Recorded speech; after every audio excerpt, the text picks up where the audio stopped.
he liked it, and it was good. He liked it, and he was okay with having to play it because he made it his songs. I'm not playing because whatever, I can't play. So that's it. That's what I have to say. Yeah, it's out there. It's possible that Randy and Bob were messing around with something that sounded like Bark at the Moon. But Bark at the Moon, that riff, you know, Bob might have said, listen to this, and heard Randy play this.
Trying to play. That's what Randy taught me in 1979. So it could have made its way into a session with Bob and Randy writing for the next album, because they were writing for the next album, you know, right after the second album was done. And, you know, Randy came over here and they did the bait and switch, you know, and kicked out Bob, Daisley, and Lee, and got Rudy and Tommy. And Randy thought he was going to go back and finish putting guitar tracks on. He'd only done like one or two rhythms, and almost none of the solos are doubled. And he was pissed about it. So, what's his name? The producer, can't remember his name, Max Norman. He tried to, you know, fatten it up for Randy. He says, I tried the best I could with the time they gave me in the studio. I even did it on my own time. He told Randy that. So there you go. That's out there. Even though no one's really listening to me anymore or watching these videos, so. But there you go. And I found a way to get the one live show out there, but someone has to buy it for a ridiculous amount of money, sign a contract saying that I sold this to them, and when that's it, it's theirs. Whatever they do with it, it's theirs. It's their problem. They take on the lawsuit. They take on everything. And he said it would be better if I could sell it to somebody outside of this country. So there you go.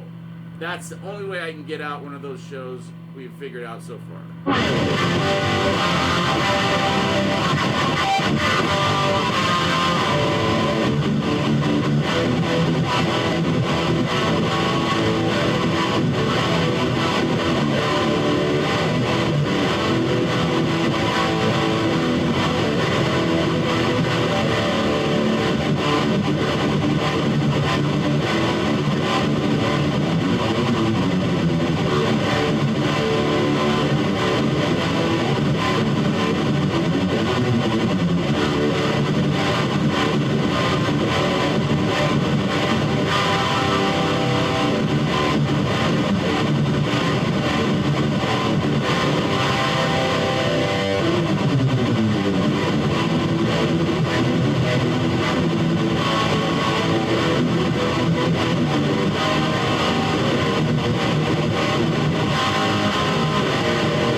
Alright, that's it. Sorry. A lot of yapping, no playing, but that's what you get.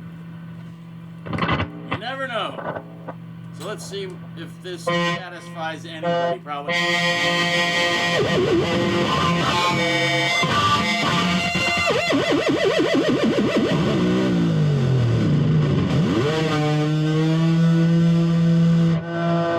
And no, I'm not going to put out my Randy tapes that I taped for lessons because too many people have put it out there. It's like casting pearls before swine.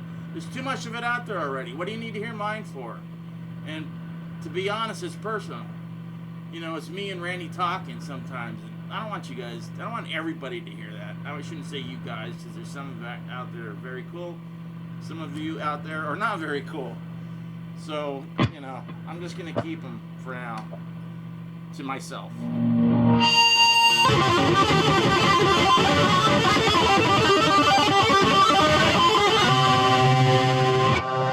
So, just so you know, if you want to see a live show, so I've got 12 live diary tour VHS, well not VHS, are on DVD now.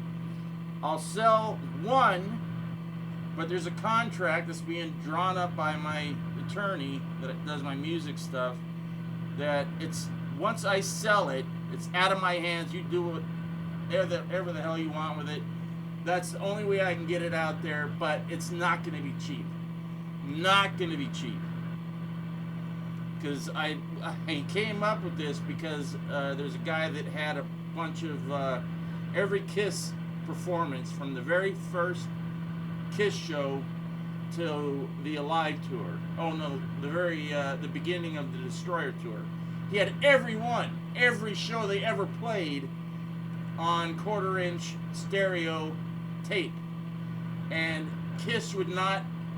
They wanted them, you know, to sell them back to him for like, you know, something stupid like $1,000 a show.